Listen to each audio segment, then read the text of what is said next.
Hello बच्चों, कैसे हो सब। आज देखिए हम क्लास 10th का साइंस का जो चैप्टर कर रहे थे उसमें हमारा जो लास्ट लेक्चर था वो था दृष्टि दोष पर। इस पर था दृष्टि दोष पर।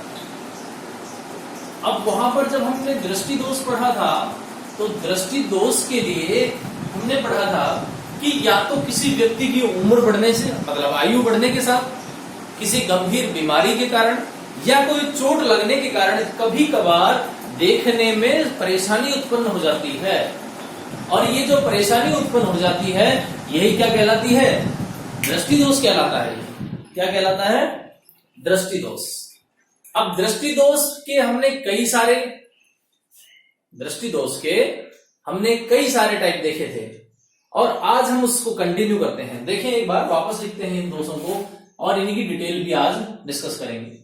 तो हमारे पास पहला था निकट दृष्टि दोष। निकट दृष्टि दोष। दूसरा जो था वो हमारे पास था दूर दृष्टि दोष। मायोपिया, हाइपरमेट्रोपिया, ये इनके बड़ी क्लासों में जब आप जाओगे तो यह देखोगे कि हाइपरमेट्रोपिया, मायोपिया ऐसे नाम से इनको जानते हैं। नंबर 3 जरा दूरदर्शिता। जरा दूरदर्शिता। नंबर 4 हमारे पास क्या था?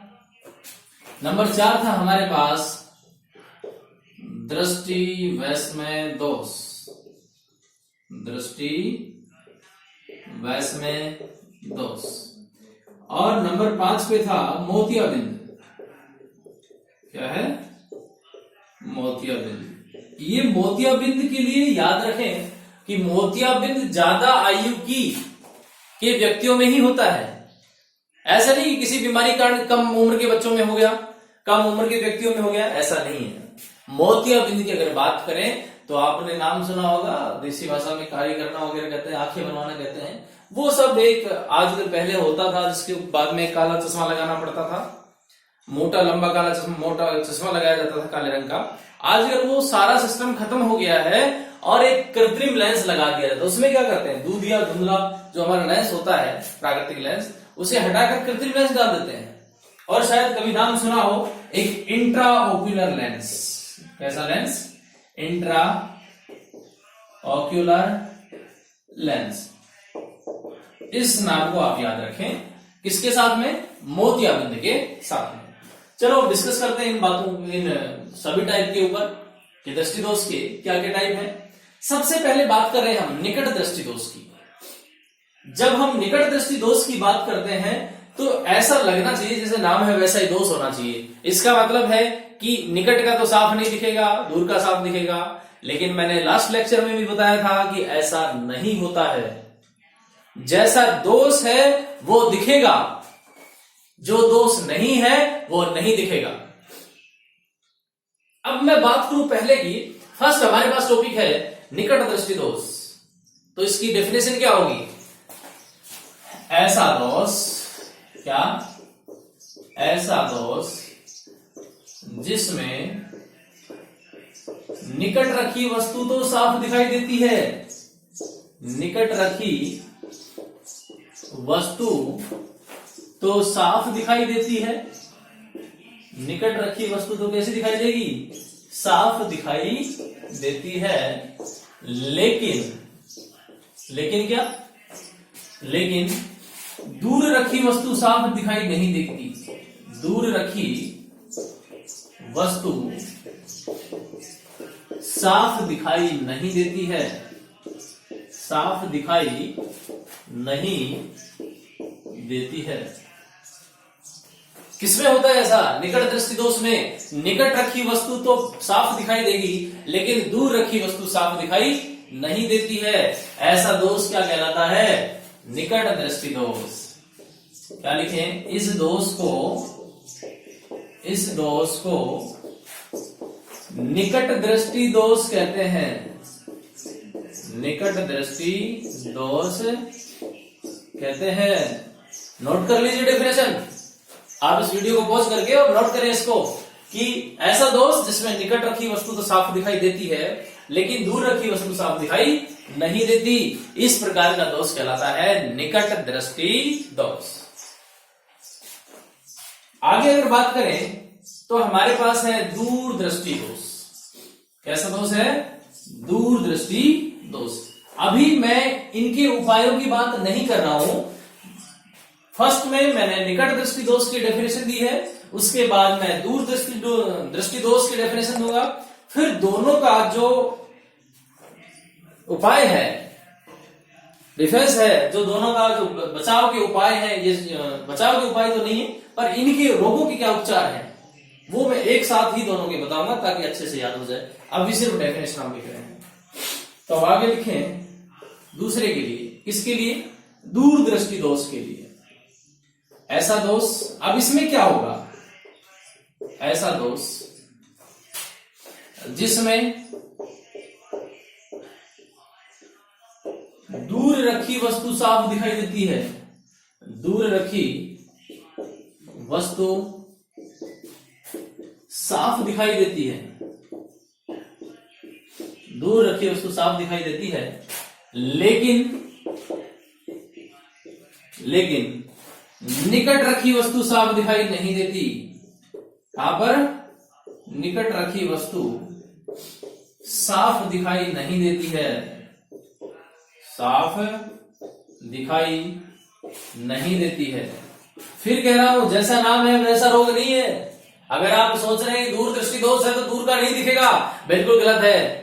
भूल कर भी याद नहीं करें, थोड़ा सा ध्यान रखें। अगर दूर दृष्टि दोष है तो दूर का साफ दिखेगा, निकट का साफ नहीं दिखेगा। निकट दृष्टि दोष है, निकट का साफ दिखेगा, दूर का साफ नहीं दिखेगा। इस दोष को क्या लिखे आगे? इस दोष को दूर दृष्टि दोष कहते हैं। क्या कहते हैं? दूर दृष्टि दोष कहते हैं। ये हमारे पास दोनों की डेफिनेशन होगी, निकट दृष्टि दोष की और दूर दृष्टि दोष की। अब मैं बात करूं इनके उपाय क्या है। अब देखिए निकट दृष्टि दोष का उपाय देखें, उपाय, और दूर दृष्टि दोष का उपाय देखें। एक वीडियो हमारे पास लेंस के लिए भी होगा, उस लेंस वाले वीडियो में आप और जानकारी ले सकते हैं। उपाय अगर मैं बात करूं निकट दृष्टि दोष की, तो देखो हमने देखा कि लेंस कितने टाइप के होते हैं। जो लेंस है हमारे पास, लेंस दो प्रकार के होते थे। एक होता था उत्तल लेंस और एक होता है अवतल लेंस। क्या होता है? अवतल लेंस। तुम्हारी जानकारी के लिए बता दूं कि उत्तल जो लेंस है उसकी जो क्षमता है वो धनात्मक होती है और अवतल लेंस की क्षमता ऋणात्मक होती है। याद रखें, उत्तल लेंस की क्षमता धनात्मक, अवतल लेंस की क्षमता ऋणात्मक होती है। जब लेंस क्षमता की बात करें वहां हम देखेंगे उत्तल लेंस की क्षमता और अवतल लेंस की क्षमता, उसके ऊपर कुछ आंकिक प्रश्न भी हल करेंगे, तब और अच्छे से क्लियर होगा। तो अब आप देखें कि उत्तल लेंस और अवतल लेंस। अब मैं यहां बात कर रहा हूं इनके उपाय की, तो निकट दृष्टि दोष और दूर दृष्टि दोष के लिए कौन कौन से काम में लिए जाते हैं। अगर उत्तल लेंस की बात करूं तो उत्तल लेंस कहां पर काम आएगा? उत्तल लेंस आएगा दूर दृष्टि दोष के लिए, उत्तल लेंस। और अवतल लेंस काम में आएगा अवतल लेंस।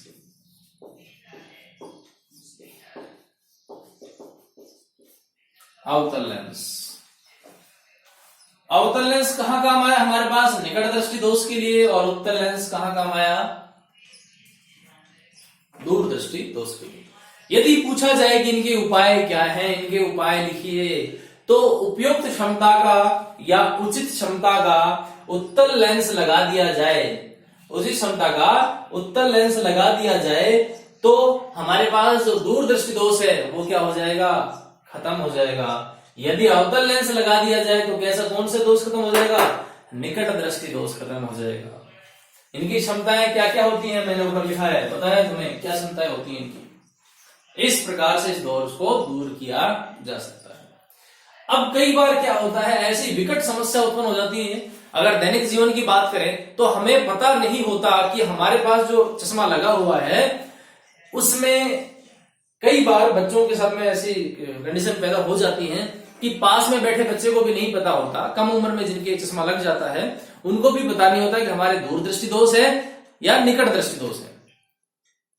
मतलब हमारे जो चश्मा लगा हुआ है वो उत्तल लेंस का है कि अवतल लेंस का है, लेकिन वो इतना जरूर जानते हैं कि मेरे जो नंबर है वो प्लस में है, मेरे नंबर माइनस में है चश्मा के, ऐसा समझते हैं। तो आप देखें हमने उत्तल लेंस का जो चश्मा लगाया है वो कहां पर लगाया है, किसके लिए लगाया हमने, दूर दृष्टि दोष के लिए। इसकी क्षमता कैसी है, धनात्मक क्षमता वाला होता है ये।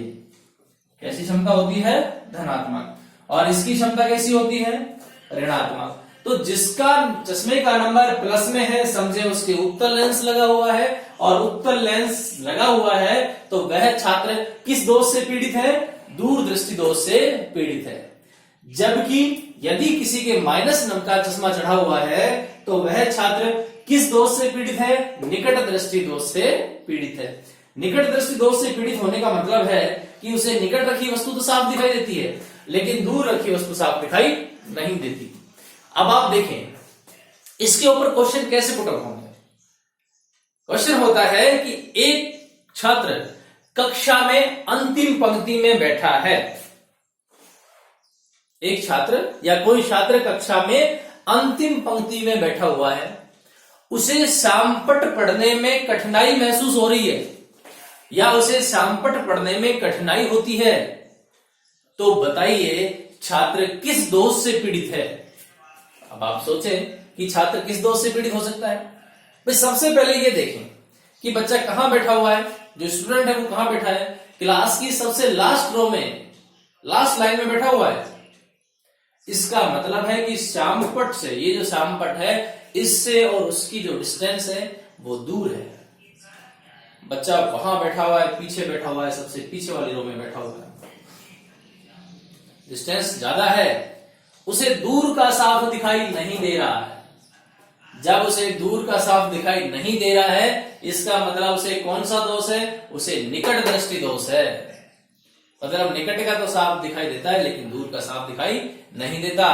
तो उसकी इस दोष के निवारण के लिए क्या करेंगे, उस दोष के निवारण के लिए अवतल लेंस का चश्मा लगा दिया जाता है।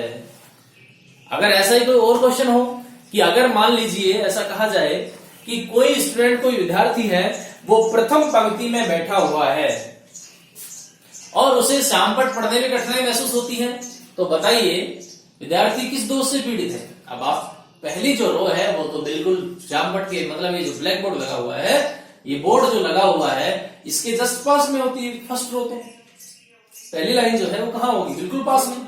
अब जब पास में होगी तो उसको पास से भी दिखाई नहीं दे रहा, इसका मतलब है कि उसे दूर दृष्टि दोष है। वो दूर का तो साफ देख सकता है लेकिन निकट का साफ नहीं देख सकता। इसके लिए उसे क्या लगाया जाएगा, उपयुक्त क्षमता का अवतल लेंस युक्त चश्मा लगा दिया जाता है। और उसकी चश्मा के नंबर कैसे होंगे, धनात्मक, अन्यथा ऋणात्मक। तो ये हमारा हुआ निकट दृष्टि दोष और दूर दृष्टि दोष।